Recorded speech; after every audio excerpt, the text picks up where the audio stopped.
they obviously are impacted by global commodity prices, and so we have to take that into consideration when we consider when and to what extent we'll take them into the market. So obviously we have to make sure that we get the best possible valuation for these very, very valuable enterprises. So you already have a 50,000 crore gap because of the direct taxes and another estimated 30,000 from divestment.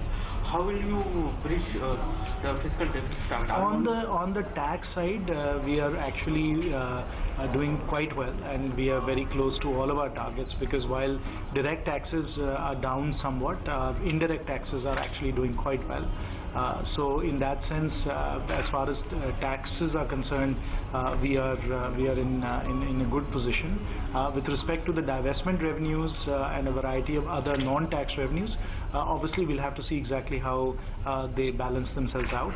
We still have quite a number of interesting opportunities even on the divestment side. The Honorable Finance Minister has already said that we will consider transforming IDBI in a manner similar to the way Axis Bank was done.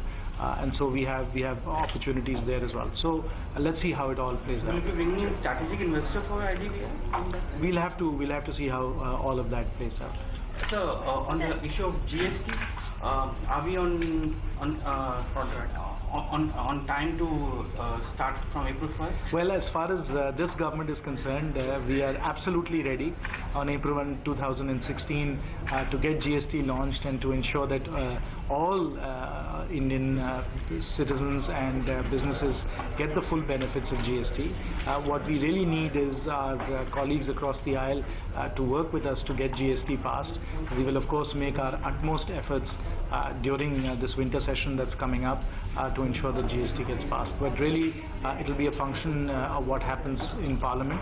On our end, whether it is the systems, whether it's the legislation, whether it's the training and the preparation in the field, we are fully ready to implement it on April 1, 2016. So we had mentioned about easier service tax refund for the IT companies. How do you intend to go about that? That has already been described in the media in some detail.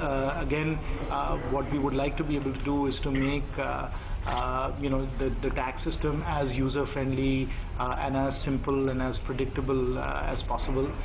So those companies that have a very good compliance record and have really established a very good reputation for themselves, we'd like to try and streamline it and make it much easier for them to be able to collect their refund. So we understand that Finance Minister is looking to repeal the retro tax, and you've been assigned to look into it. There is no such initiative. You're not looking to refine? There is no such initiative. So on the issue of Swachh Bharat tax, that was something which was planned. Nothing has been brought forward in terms of implementation date. What is the status on that? There is no consideration of that right now. Inflation concerns seem to be surfacing back in the economy. You had the Senate rate cuts in the RBI, but inflation concerns seem to be surfacing back in the economy. Is that something that you're keeping an eye on at this moment? No, obviously we keep a very close eye on inflation, and of course we've all been concerned about food prices, specifically dal prices. So we monitor those very, very closely. But at the same time, we have to also look at the long-term expectations of inflation and what is happening at a structural level, not just in terms of price spikes that happen at a seasonal level. And as we look at long-run structural inflation, all of the indicators suggest that is coming down very substantially. Sir, you spoke about bank reforms as one of the major transformation reform. You also held a recent meeting with all the PSU bank chairmen with respect to compliance. What was your message to them, and how are the banks looking at now, revamping their compliance procedures? The meeting that we had with the banks included a variety of topics.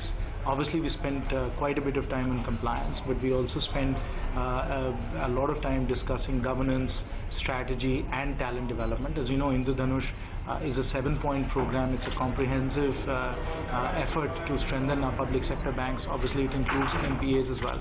So all of those were discussed, and we have agreed to meet regularly to continue to discuss the Indradhanush program, and we will be meeting every 6 weeks for that. Thank you very much. Last question. Yeah, last question. Is there a proposal to ask for higher dividends from PSUs to sort of bridge that revenue deficit? No, we are always in discussions with all of government departments and government institutions to see how we can better manage our fiscal situation. Thank you. Thank you.